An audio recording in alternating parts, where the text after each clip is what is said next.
हामीसँग हुनुहुन्छ डोल्पा जिल्लाको सिडिओ साहब सुरेश सुनार।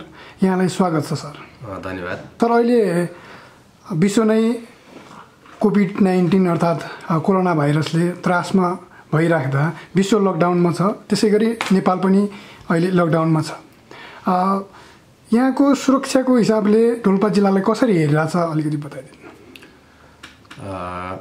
सर्वप्रथम त यो विश्वव्यापी रूपमा जुन कोरोना भाइरस कोभिड-19 को जुन खालको चाहिँ संक्रमण बढ्यो, त्यसबाट नेपाल पनि अछुतो रहन सकेन र तत्पश्चात नेपाल सरकारले खास गरी विभिन्न खालका चाहिँ नीति तथा कार्यक्रमहरू पनि अगाडि बढायो, कार्यान्वयनका क्रियाकलापहरू पनि अगाडि बढे।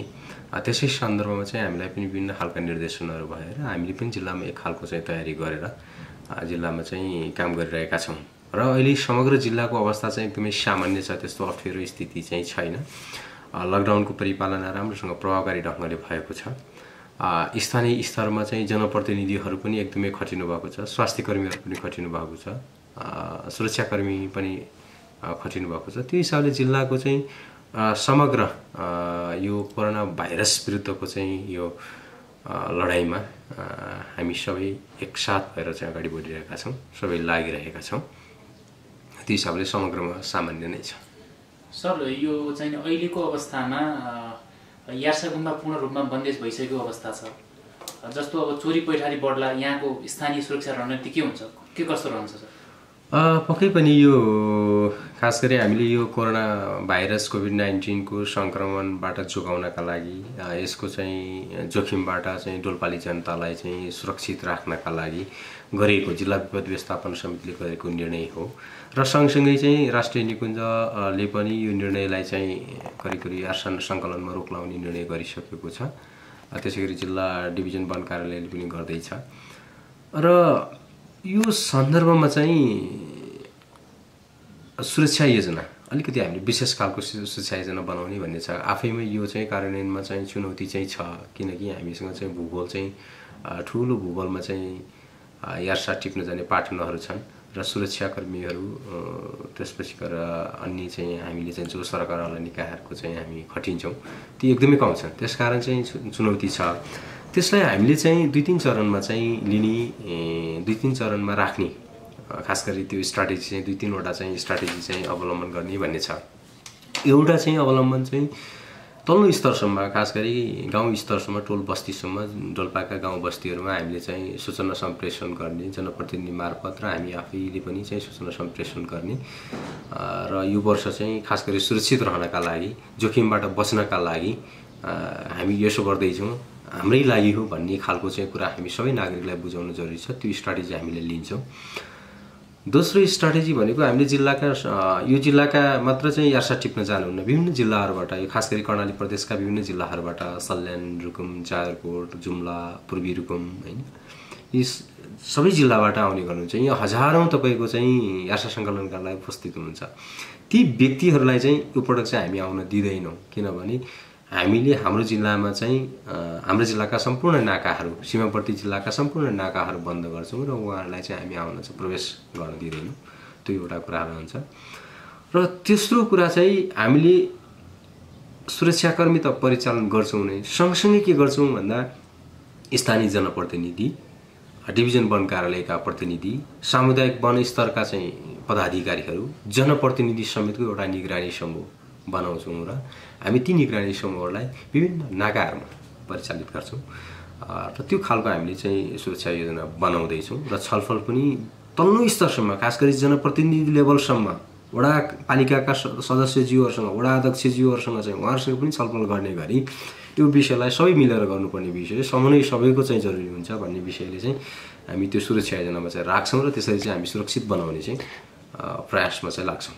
सर, यो अनि डोल्पा जिल्लाको मुख्य आय स्रोत भनेको यार्सा गुम्बा हो। यो पूर्ण रूपमा बन्देज हुँदा जिल्लावासीलाई आउने समस्याको बारेमा यहाँका जनप्रतिनिधिहरूले पूर्व तयारीको बारेमा केही सल्लाह लिनुभएको छ या छैन? वास्तवमा एकदमै महत्त्वपूर्ण क्वेसन चाहिँ उठाउनुभयो। खास गरी डोल्पाली जनताको यो जनजीवनको प्रमुख आधार हो, यो जीवन जिउने एउटा चाहिँ उहाँहरूको आधार हो। हरेक वर्ष उहाँले यसैलाई नै चाहिँ आम्दानीको स्रोतको रूपमा लिनुभएको छ, आफ्नो चाहिँ पेसा व्यवसाय नै यसलाई बनाउनु भएको छ। तर समस्या के आइदियो भन्दा यो फेरि विश्वव्यापी रूपमा आएको समस्या, हामी टोलपालीका लागि आएको मात्र समस्या होइन, विश्वव्यापी रूपमै हामी लडिरहेका छौँ। नेपाल पनि लडिरहेको छ, विश्वका शक्तिशाली देशहरू चाहिँ लडिरहेका छन्। त्यसकारण यो हामीले सिर्जना गरेको चाहिँ अवस्था होइन, यो विश्वव्यापी रूपमा भएको हुनाले यसलाई चाहिँ अहिले हामीलाई नै अप्ठ्यारो पर्यो भन्ने हिसाबले चाहिँ कोही कसैले बुझ्नु हुँदैन, एउटा कुरा।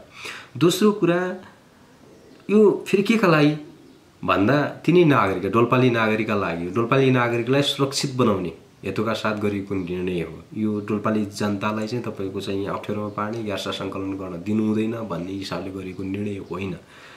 त्यसकारण चाहिँ यहाँका प्रत्येक नागरिकले के बुझिदिनु पर्यो भने हामीलाई नै सुरक्षित बनाउनका लागि गरिएको निर्णय। यो विषम परिस्थितिमा यो चाहिँ यो महामारीको बेला हामी जोगिनुपर्छ, हामीले भिडभाड गर्नुहुन्न। सरकारले पूर्ण रूपमा चाहिँ लकडाउनको कार्यान्वयन गरेको छ, यसलाई सपोर्ट गर्नुपर्छ, सहयोग गर्नुपर्छ भन्ने मनसायका साथ चाहिँ जनताले बुझिदिनुपर्छ, यहाँका नागरिकले बुझिदिनुपर्छ। सामान्य अवस्थामा त हामीले जहिले पनि सुरक्षा योजनाहरू बनाउँछौँ, नेपाल सरकारलाई पनि एक हिसाबले घाटा त छ नि, यो बन्द गर्दा त घाटा छ नि। किन घाटा छ भन्दा तपाईँको करोडौँको राजस्व, 3-4 करोड तपाईँको राजस्व नेपाल सरकारलाई प्राप्त हुन्छ। यो राजस्व चाहिँ तपाईँको चाहिँ आउँथ्यो नि सरकारलाई पनि। किन भन्दा चाहिँ अहिले हामीले रोक्नु परेको कारण के हो भन्दा तपाईँको यिनै जनतालाई सुरक्षित बनाउनला। भोलि एउटा सामान्य सङ्क्रमण भइदियो, एउटा मान्छे सङ्क्रमण भइदियो भने त्यो 20औँ हजारका भिडमा तपाईँको सबै भयावह स्थिति हुन्छ। त्यसकारण यसलाई रोक्नुपर्छ भनेर हामीले गरेको निर्णय हो।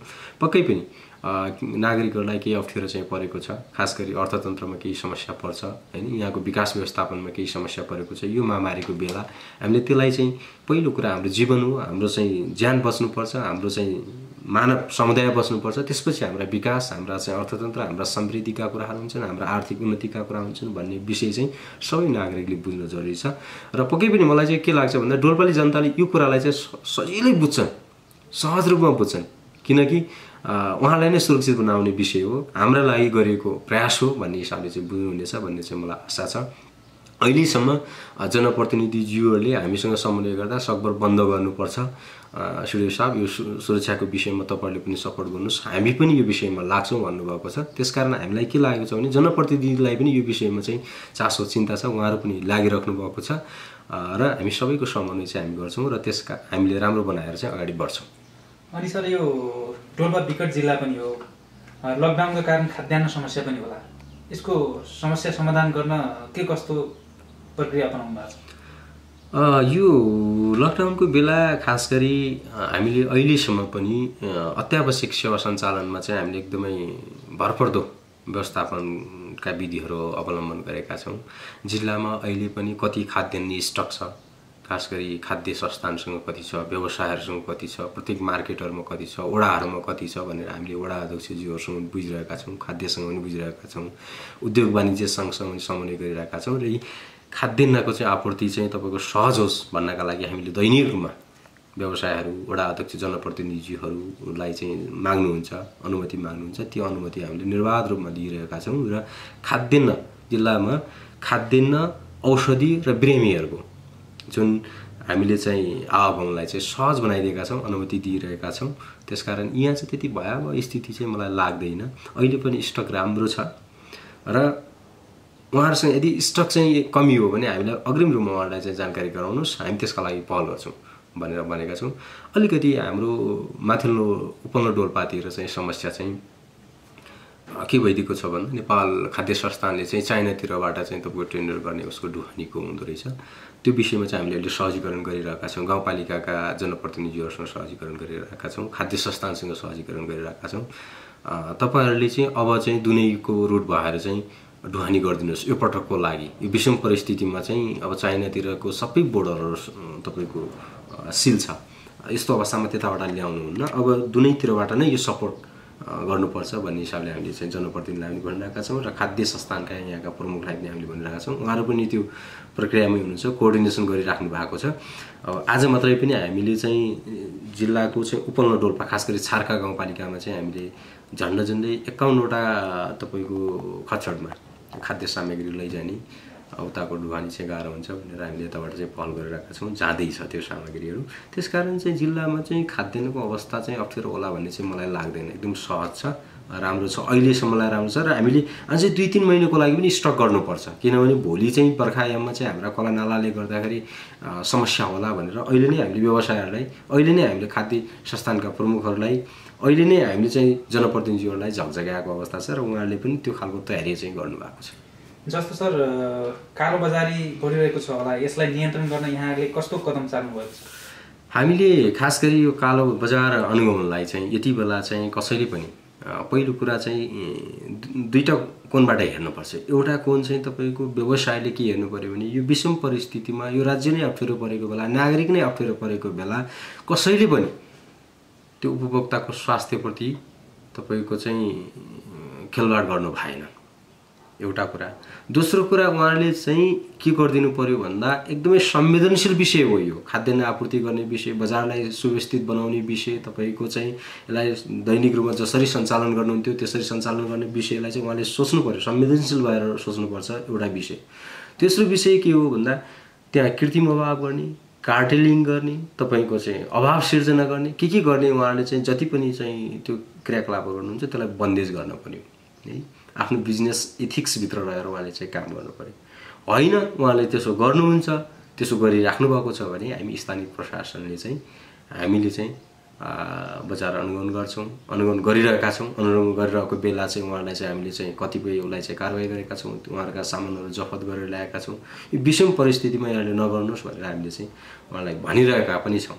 जनप्रतिनिधिहरूले पनि स्थानीय पालिकाहरूमा उहाँहरूको अनुगमन समितिहरू छ, उहाँले पनि पहल गरिराख्नु भएको छ। यो बेला चाहिँ अभाव सिर्जना गर्नुहुन्न, कार्टेलिङ गर्नुहुन्न, कृत्रिम अभाव गर्नुहुन्न, महँगी बढाउनु हुँदैन, तपाईँको गुणस्तरका सामग्रीहरू बेचबिखन गर्नुपर्छ भन्ने विषयमा उहाँहरू पनि सचेत हुनुहुन्छ र उहाँले पनि लागिराख्नु भएको छ, हामी पनि लागिरहेका छौँ।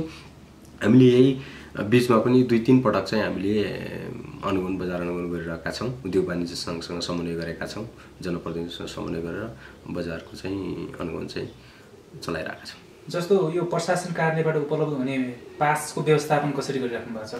कस्तो कस्तो चाहिँ अवस्थामा पास वितरण भइरहेछ? पास हामीले खास गरी अत्यावश्यक सेवा सञ्चालनका लागि हामीले अनुमति चाहिँ दिइरहेका छौँ, खास गरी बिरामीहरूलाई स्वास्थ्य जुन उपचार गर्नका लागि। जस्तो यहाँ धेरै स्वास्थ्य सेवाहरू उपलब्ध हुँदैन, कतिपय नेपालगञ्ज सुर्खेत काठमाडौँ जानुपर्ने अवस्था हुन्छ, त्यस्ता चाहिँ बिरामीहरूका लागि हामीले चाहिँ पास दिएका छौँ। दोस्रो कुरा जिल्लामा आउने खाद्यान्न, त्यहाँ इन्धनको कुराहरू होला, त्यहाँ तपाईँको चाहिँ चामलको कुराहरू होला, त्यहाँ दालको कुराहरू होला, मैदाको तेलको कुराहरू होला, यस्ता चाहिँ दैनिक खाद्य सामग्रीका कुराहरू हामीले ल्याउन चाहिँ व्यवसायहरूसँग चाहिँ उहाँहरूलाई चाहिँ समन्वय गरेर उहाँलाई पास चाहिँ हामीले जारी गरिदिरहेका छौँ। अर्को कुरा चाहिँ अब दैनिक रूपमा चाहिँ यहाँ तरकारीका कुराहरू आउँछ, फलफुलका कुराहरू कतिपय स्थानीय गाउँहरूबाट पनि ल्याउनुहुन्छ, त्यस्ता कुराहरूलाई पनि हामीले चाहिँ सजिलै चाहिँ ल्याउन दिइरहेका छौँ। तेस्रो कुरा चाहिँ हामीले औषधिजन्य सामग्रीहरू जति पनि जिल्लामा खास गरी अब गाउँपालिकाहरूले खरिद गर्नुभएको छ, स्वास्थ्य चौकीहरूले खरिद गर्नुभएको छ, हामी जिल्ला विपद व्यवस्थापन समितिले पनि हामी ल्याउँछौँ, त्यस्ता सामग्रीहरूलाई हामीले स्वतन्त्र रूपले चाहिँ आउने खालको वातावरण बनाएका छौँ। र कतिपय अवस्थामा चाहिँ मान्छे चाहिँ को एकदमै इमर्जेन्सी काम पर्छ, एक गाउँबाट अर्को गाउँ जानुपर्ने हुनसक्छ, यहाँ चाहिँ हामीले पालिका स्तरमै पनि एक खालको चाहिँ हामीले लकडाउन चाहिँ प्रभावकारी रूपमा चाहिँ सञ्चालन, एक पालिकाबाट अर्को पालिकामा जानै नदिने अवस्था चाहिँ पनि छ। त्यो अवस्थामा चाहिँ हामीले समन्वय गरेर त्यस्ता एकदमै इमर्जेन्सी काम परेका मान्छेहरूलाई हामीले चाहिँ जाने खालको चाहिँ वातावरण बनाइदिएका छौँ। त्यस्तो खासै त्यस्तो नराम्रो चाहिँ छैन, उहाँले सहज रूपमा चाहिँ जान पाउनु भएको छ। र सँगसँगै अहिले चाहिँ विकास निर्माणका कुराहरू, खास गरी अब जिल्लाको चाहिँ विकासका लागि चाहिँ एकदमै चाहिँ गौरव गर्ने खालका विकासहरू छन् भने त्यस्ता विकास योजनालाई पनि हामीले सहजीकरण गर्ने गरेका छौँ। उदाहरणको लागि तपाईँले अहिले पनि लिन सक्नुहुन्छ, यो दुनै बचाउ अभियान छ। यो बर्खायाममा चाहिँ तपाईँको जुन कटान छ, पर्सेनी तपाईँको यो ठुलो भेरीले चाहिँ जुन कटान गरिरहेको छ, यो कटानलाई चाहिँ न्यूनीकरण गर्नका लागि चाहिँ, यसलाई रोकथाम गर्नका लागि चाहिँ सिँचाइ विभाग अन्तर्गतको तपाईँको दुनै यो बचाउ आयोजना छ। यो आयोजनाको काम चाहिँ हामीले यो बर्खा अगाडि नै गर्नुपर्छ, केही कामहरू केही क्रिटिकल ठाउँहरू छन् त्यो ठाउँमा गर्नुपर्छ भनेर उहाँलाई सहजीकरण पनि गरिदिएका छौँ। त्यस्तै सुरक्षाका सबै कुराहरू अपनाएर तपाईँको चाहिँ मेसिन मात्र प्रयोग हुने योजनाहरू, बाटोघाटोका कुराहरूलाई पनि हामीले केही सहजीकरण गरिदिएका छौँ।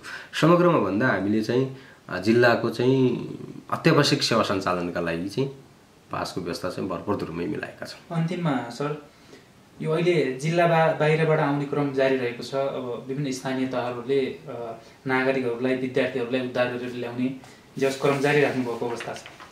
ती व्यक्तिहरूलाई कसरी व्यवस्था गरिएको छ यहाँलाई जानकारी छ? यो जिल्लामा चाहिँ पछिल्लो चरणमा चाहिँ लकडाउनको अवधि पछि चाहिँ हामी कहाँ करिब 1479 जना चाहिँ मान्छे चाहिँ प्रवेश गरेको चाहिँ हामीसँग अभिलेख छ। विभिन्न गाउँपालिकाका हुनुहुन्छ। त्यसमध्ये चाहिँ सबै पालिकामा चाहिँ हामीले ती व्यक्तिहरूलाई छरपष्ट रूपमा छोड्नु हुँदैन है, तिनीहरूलाई सुरक्षित रूपमा चाहिँ राख्नुपर्छ भनेर सबै गाउँपालिकाहरूमा चाहिँ करिब हामीले 37वटा स्थानमा चाहिँ क्वारेन्टाइन अहिले स्थापना गरेका छौँ। 37वटा स्थानमा अहिले बढेको छ।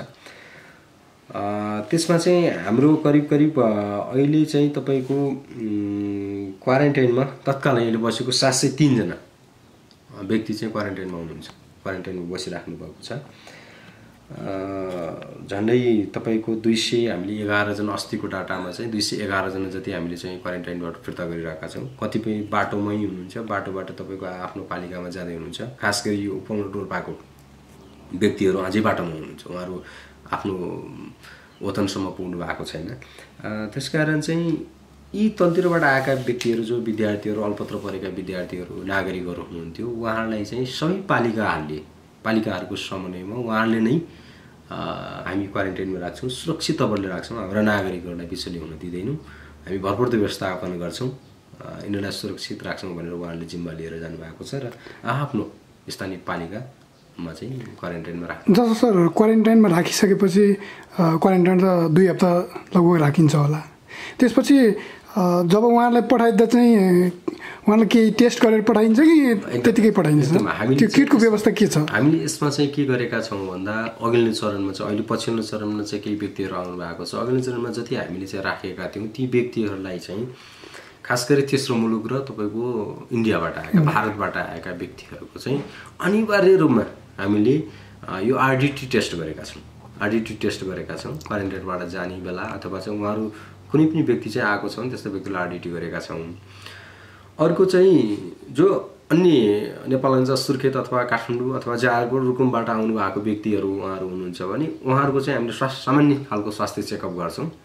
स्वास्थ्य कर्मीहरू त्यहाँ हुनुहुन्छ, उहाँहरूको चाहिँ ज्वरोको कुराहरू होइन, लक्षणका कुरा छ छैन भनेर बुझ्नुहुन्छ। त्यो बुझिसकेपछि उहाँलाई चाहिँ घर आफ्नो चाहिँ कम्तीमा तपाईँहरू अझै 5-7 दिन चाहिँ तपाईँहरू कसैको सम्पर्कमा नरहनु होला भनेर स्वास्थ्य कर्मीले चाहिँ आवश्यक सल्लाह सुझाव दिएर उहाँलाई चाहिँ पठाउने गर्नुभएको छ। सर अन्तमा छौँ हामी, जिल्लावासीलाई केही सन्देश दिन चाहनुहुन्छ? जिल्लावासीलाई अहिलेसम्म यो खास गरी यो लकडाउनको सन्दर्भमा चाहिँ यहाँले एकदमै सपोर्ट गर्नुभएको छ, सहयोग गर्नुभएको छ, पूर्ण परिपालना गरिदिनु भएको छ। तपाईँहरूका बाध्यता, तपाईँहरूका चाहिँ समस्याका विषयमा हामी एकदमै बुझेका छौँ। खास गरी यो पछिल्लो चरणमा चाहिँ यो यार्सा सङ्कलनको विषयमा चाहिँ यहाँहरूको चासो चिन्ता चाहिँ स्वाभाविक रूपमा चाहिँ छ। यो विषयलाई चाहिँ यहाँले कसरी बुझिदिनुपर्छ भन्दा यहाँलाई नै सुरक्षित बनाउनका लागि, यो जिल्लालाई नै सुरक्षित बनाउनका लागि, तपाईँको ज्यान बचाउनका लागि हामीले गरेको प्रयास हो। यो गलत निर्णय छैन। हामी अर्को वर्ष फेरि यार्सा टिप्न सक्छौँ, सुचारू गर्न सक्छौँ, हाम्रा जनजीवनलाई चाहिँ हामी सहज बनाउन सक्छौँ, सामान्यकरण गर्न सक्छौँ। तर यो विषम परिस्थितिमा हामी सुरक्षित हुनुपर्छ। सरकारले लकडाउन गरेको छ, हामी त्यसका लागि कार्यान्वयन गर्न दिनरात खटिलागेका छौँ। त्यसलाई सहयोग गर्नुहोस्, सामान्य रूपमा बुझ्नुहोस्। तपाईँहरूका कुनै समस्याहरू, तपाईँहरूका जनजीवनमा चाहिँ कुनै समस्या, खाना बस्नको समस्या परेको छ भने त्यहाँ हामीले स्थानीय पालिकाहरूलाई भनेका छौँ। हामीले पनि यहाँलाई चाहिँ सपोर्ट गर्न चाहिँ सक्छौँ। त्यसकारण तपाईँहरू नआत्तिकन बस्नुहोस्, एकदमै संयमतापूर्ण तरिकाले बस्दिनुहोस्, सतर्कता अपनाइदिनुहोस्, सावधानी अपनाइदिनुहोस्, सुरक्षित भइदिनुहोस् र समग्रमा हामीले डोल्पालाई चाहिँ सुरक्षित बनाउन सक्यौँ भने पछि हामीले यी रोकेका जुन कामहरू जति हामीले अहिले यार्सा सङ्कलन रोक्ने निर्णय गरेका छौँ यसको रिजल्ट भनेको हामी सुरक्षित हुनुभयो पछि अवश्य पनि देखिनेछ। त्यसका लागि म सबैलाई आह्वान गर्न चाहन्छु। जस्तो डोल्पा जिल्ला भूगोलको हिसाबले धेरै ठुलो, नेपालकै सबभन्दा ठुलो मानिन्छ। यहाँहरूले सुरक्षा अहिलेको यो यार्सा गुम्बालाई जुन रोग छ यसलाई चाहिँ सुरक्षा निकायबाट यहाँको सुरक्षा पर्याप्त छ त? पक्कै पनि यो भूगोलको हिसाबले एकदमै ठुलो जिल्ला, छरपष्ट रूपमा चाहिँ छरिएका हाम्रा पाटनहरू छन् होइन, नागरिकहरूको बसोबास पनि त्यसरी चाहिँ छ। यसलाई व्यवस्थापन गर्न चुनौती त छ नै, तर पनि हामीले यसलाई अलिकति सघन रूपमा हेरेका छौँ। एकदमै तल्लो तहबाटै यसलाई सहकार्य गरेर जानुपर्छ र विशेष खालको योजना बनाउनुपर्छ भनेर हामी लागि परेका छौँ। खास गरी अब सुरक्षा निकायहरू सबै परिचालन गर्ने हाम्रो निकुञ्ज एरिया पनि छ। निकुञ्ज एरियामा नेपाल आर्मी सुरक्षार्थ जहिले पनि खटिएको छ, सुरक्षार्थ पनि खटिन्छ। सँगसँगै सशस्त्र प्रहरी, नेपाल प्रहरी सबैलाई हामी खटाउने र स्थानीय खास गरी चाहिँ हाम्रो चाहिँ सोच के छ भन्दा स्थानीय जनप्रतिनिधिहरूले स्वयंसेवकका रूपमा चाहिँ आफ्नो नागरिकहरूलाई त्यहाँ चाहिँ हाम्रो यो सुरक्षित बनाउनुपर्छ भन्ने हेतुले उहाँले लागिदिनु भयो भने त्यहाँबाट पनि हामी सपोर्ट पाउँछौँ। र सँगसँगै सुरक्षाकर्मीहरू चाहिँ यो जिल्लाको हकमा चाहिँ अलिक कम नै हो, भूगोलको हिसाबले कम नै हो। त्यसका लागि पनि हामी अब सम्बन्धित निकायहरूमा खास गरी चाहिँ अब सुरक्षा निकायहरूमा चाहिँ हामीले चाहिँ गर्छौँ, माग गर्छौँ। त्यसको केही सपोर्ट चाहिँ त्यताबाट पनि हुन्छ। र सँगसँगै हामीले अहिले के गरेका छौँ भन्दा विधामा बसेका सुरक्षाकर्मीहरूलाई सबैलाई हामीले जिल्ला बोलाएका छौँ। सशस्त्र प्रहरीका, नेपाल प्रहरीका होइन, जो विधामा जानुभएको थियो, कतिपय चाहिँ अगाडि नै लकडाउन अगाडि नै जानुभएको थियो, कतिपय चाहिँ अब लकडाउन पछि त रोकिएको पनि छ होइन, रोकिएको छ। नजिकै भएका सबैलाई हामीले चाहिँ केन्द्रीकृत गरेर तिनीहरूलाई झिकेर हामी यही उसमा चाहिँ काममा चाहिँ खटाउँछौँ। विभिन्न युनिटहरूमा भएका थप त्यहाँबाट तान्ने प्रयास चाहिँ हाम्रो रहन्छ र त्यसरी चाहिँ हामी व्यवस्थापन गर्छौँ। र थप मद्दतको लागि चाहिँ अब प्रदेश सरकारले पनि अब सपोर्ट गर्छ होइन। हामी केन्द्र सरकारसँग त हामी भनि नै हाल्छौँ, स्थानीय पालिकाहरूले हामीलाई सपोर्ट गर्छन् भन्नेमा हामी चाहिँ एकदमै ढुक्क छौँ। सुरक्षाकोमा पूर्व तयारी भइरहेछ भइरहेछ। हामी विशेष खालका सघन खालका चाहिँ हामी यसो छलफलहरू चलाइरहेका छौँ अहिले पनि होइन। कसरी जाने, के गर्ने होइन, जनप्रतिनिधिहरूसँग कसरी छलफल गर्ने होइन भन्ने विषयहरू चाहिँ दिनदिनै हाम्रो चाहिँ करिब करिब छलफल हुन्छ। अहिले मूर्तता चाहिँ अब पाउन अझै केही बाँकी छ, 1-2 दिन अझै लाग्ला, तर हामी तयारीकै क्रममा छौँ। यहाँले सपोर्ट गरिदिनुहोस्। हस्, व्यस्तताको बावजुद पनि हामीलाई समय दिनुभयो, धेरै धेरै यहाँलाई पनि धेरै धेरै धन्यवाद। यहाँले चाहिँ मेरा केही व्यक्तिगत विचारहरू, केही मेरा चाहिँ जिल्ला प्रशासन कार्यालयबाट भन्नुपर्ने विषयहरू यहाँले राख्ने मौका दिनुभयो, त्यसको लागि यहाँलाई पनि धेरै धेरै धन्यवाद। हस्, धन्यवाद।